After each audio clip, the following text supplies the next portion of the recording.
In each episode, we'll try to answer 7 common kid questions in 7 minutes.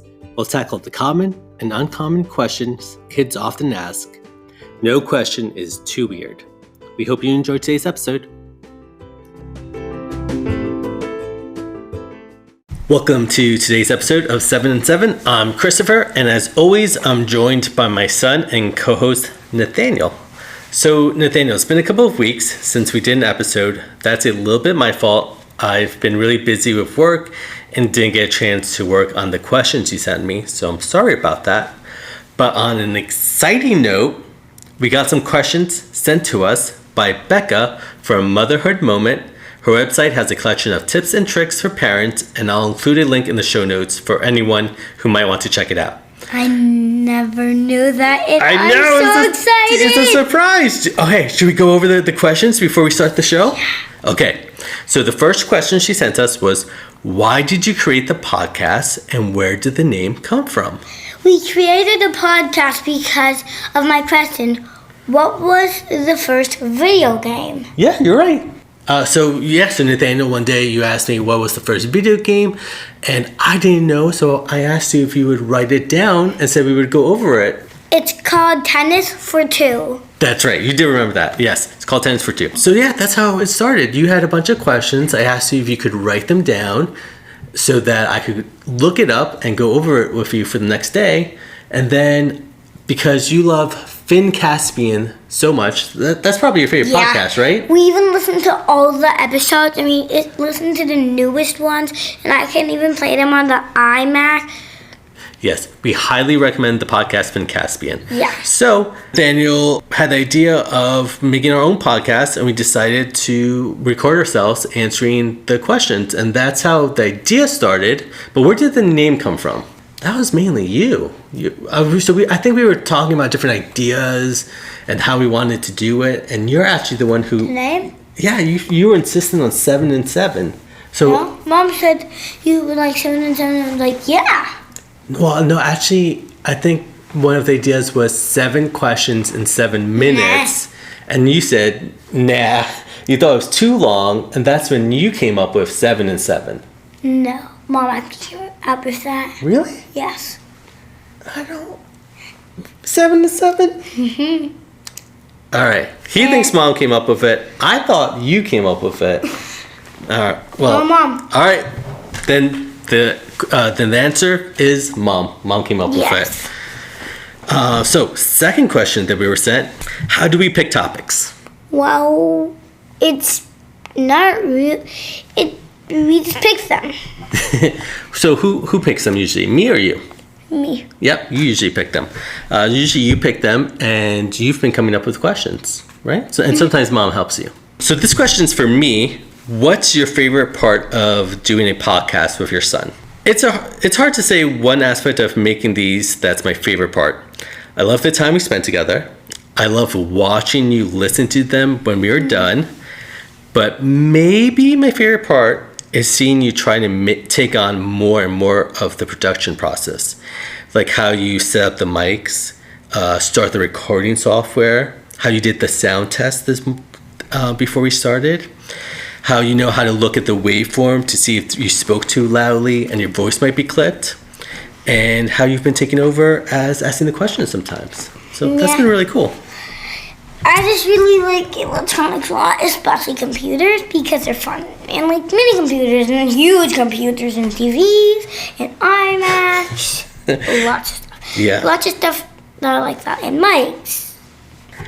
That was fun. Thank you, Becca, for sending in your questions. And for anyone else listening, if you have a joke or question, feel free to send it in. We love getting them. So Nathaniel, should we get started with the 7 questions? Yep. All right. What's today's episode? Oh, I'm sorry. Go ahead. The lightning episode. And lightning episode. I used to think that when I grew up, I had lots of jobs on different days. Like, this job on this day, this job on this day. But I figured out my favorite, baking. Baking. So. Okay. I like baking with my mom. So, we're when I'm a grown up, we're gonna start a bakery with me and my mom. And when my brother comes to it, he can get free food because he's on our family. It's gonna be called Mother and Son. I'm super excited for you guys to do that. Yeah, it will be a while. Yeah, maybe when I'm 12. Yeah. When you're 12? When I'm 12, I'll start it. That sounds good. All right, cool. I'm excited, Nathaniel. All right. Maybe actually 7. No, wait. You turn 7 pretty soon, right? Yeah, I'm good. Yeah. I'm gonna do it when I'm 10. 10, at least 10. All right, so Yes. Nathaniel's going to start his bake shop called Mother and Son when he's 10, and I look forward to it. Okay. Anyone who's in our family can get free food. Yeah. So how about we start the questions? Yeah. Question number 1. You asked me, how is lightning made? Do you have any ideas how lightning's made? Power gets sucked into clouds and it just shoots the power out because if it holds the power in, it will explode. I do not really have a guess. I'm just guessing there. Yeah, of course. Lightning is made in clouds. Remember how clouds are made up of many small bits of frozen raindrops? Yes. Well, not frozen clouds, raindrops, but lightning's made out of clouds? It's made in clouds. Let me tell you how. Okay. Well, when those frozen raindrops bump into each other, they create an electric charge. After a while, the cloud fills up with too much electricity and it comes shooting out as lightning. There's a little bit more to it than that, but that's the quick answer. I like it. Cool. Question number 2. What attracts lightning? Lightning rods, stuff that are high up. High up. The highest thing. You should never go to the beach when it's stormy. The cheer thingies, the person who got struck and just killed themselves. Yeah, you gotta be careful about being on the beach when there's an electric storm because there's a good chance you might be the tallest thing on the beach, right? And like you said. Okay. So up in the clouds, as the frozen raindrops are bumping into each other and making electricity, the positive charge forms at the top of the cloud and the negative charge forms at the bottom of the cloud. So the negatively charged bottom part of the storm sends out an invisible charge towards the ground. When the charge gets close to the ground, it's attracted by all the positively charged objects and a connection is made. Then bam, lightning, as electricity from the cloud comes racing down. Things that are taller will probably make that connection before a shorter item, so height plays a factor in controlling where a lightning bolt will strike. Okay. Good? Satisfied with the answer? Yeah. This is kind of cool. Can you make a lightning sword? What do you think? Yes. You think because yes? you would need metal to make the sword, Okay. and lightning can travel on metal around it. Well, I know it can travel on there. So you would have a sword, and when you smack on someone, they would get electrified. Oh yeah, you could definitely make that like a stun sword. You know, yeah, you could definitely do that. That's definitely possible. Yes. Lots of people love taking ideas from books and video games and making them real.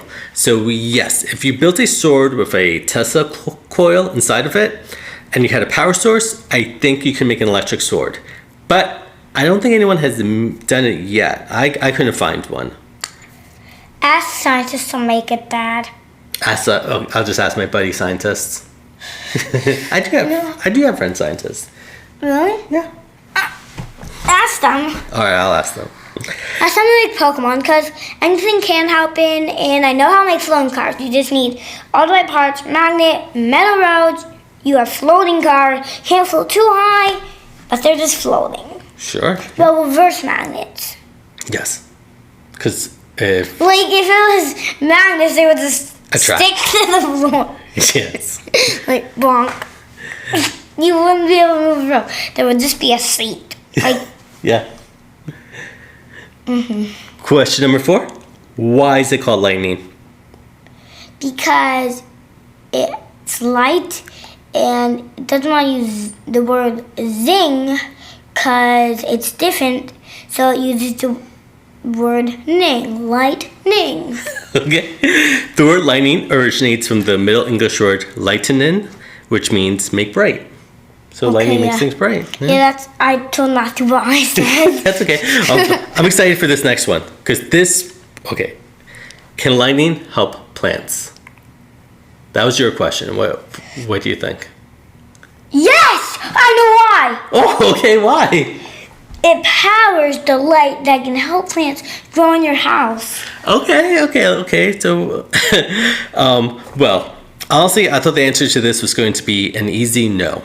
But I learned something new. Lightning does help plants. Do you want me to tell you how? Yeah. Okay. So lightning adds nitrogen to the soil. It does this by taking nitrogen in the air around us and turning it into a form that can be carried by the rain into the soil, which the plants then use as food. So, yep, lightning helps turn air around us into yummy plant food. Yes, and what I said, because... And what you said. Yes, technically, but not in the just plain-wise. And especially if it hits the plant, that would just kill it. Yeah, that would definitely kill the plant. Yeah. All right, question number 6. Who discovered electricity? Mr. Pie. Mr. Pie. Okay, yeah, I don't know. To our knowledge, the Greeks were the first to discover electric charge. Electric charge is static electricity. So electricity that does not move. This discovery happened over 2,600 years ago, around 600 BC. We have a static soccer. Yeah, that's right. We have a little machine that we use that we can generate electric charges, static charges. It doesn't hurt. No. It just feels like kind of just flick. Like a flick? Yeah. And when I pulled my tooth out, because it was super duper duper loose, that was my first one, it felt like flicking a tooth. Yeah? Yeah, I pulled it out. Okay, so among those who studied electricity was Benjamin Franklin. Did we ever go over him? I don't know. Okay, he's famous for his experiments with electricity, but he did not discover it. Franklin's famous experiment in 1752 with the kite, key, and storm simply proved that lightning and tiny electric sparks were the same thing. So we definitely have to go over Benjamin Franklin since I guess we haven't done that yet. Okay, and he's also famous for his pie. I read that in a book. Did you really? Yeah. Why wouldn't I read books? I know you read books. Okay, I did not know Benjamin Franklin was famous for his pies. You fell for it. I believed you. I tricked Dad twice today. First, I said, I'm just actually wearing a raincoat. He was like, but you're wearing no surrender? And I was like, no, I'm not wearing a surrender. And then I took my ring off, and he was like, what? You are wearing a shirt? Yeah, you tricked me. I thought you were going around in a raincoat without a shirt. All right, question 7. How does electricity travel to our house? You asked me this. Do you know? The sewers. The sewers? Because lightning travels on water, so it just goes like that. No, it's definitely not the sewers. No? All right. Probably not. So electricity is generated at a power station. Then travels across transmission lines that stretch all across the country. So our houses are like the lamp that we plug into an outlet. Though through a lot of different electrical lines, most of us are plugged into a power station somewhere. I say most of us because some... Solar panels. Exactly, because some houses, yeah. And those water energy generator thingamajigs. Water turbines? Sure. Yeah. So I say because some houses make their own electricity and don't need to use the power stations. Some houses use electricity made from solar panels, like you said, water turbines, windmills, and maybe a few other sources I'm not familiar with. Fire burning pie. I mean, yeah, technically, what? Do you want pie today? Is that why you keep bringing it up? Key lime pie. Okay. Well, that was 7 questions. I think we need to go get some key lime pie because clearly Nathaniel really has his heart set on pie. I didn't, but Dad just said, do you want mine? So I was like, sir. And I love key lime pie. Yeah. Thank you, everyone, for joining us on today's episode. And is there anything else you wanted to say, Nathaniel? Welcome to Chipmunk Pies. I think Nathaniel has a case of the sillies today. Goodbye. Goodbye. Goodbye. That was good. And now for my favorite part, a joke by a 5-year-old. Why didn't the 5-year-old tell electricity joke? Why couldn't the 5-year-old tell an electricity joke? I don't know. Because it's too shocking. Because it was too shocking. That's a good one, baby. All right, you want to say bye-bye? Bye, bye. And I'm leaving the chair. Goodbye, son.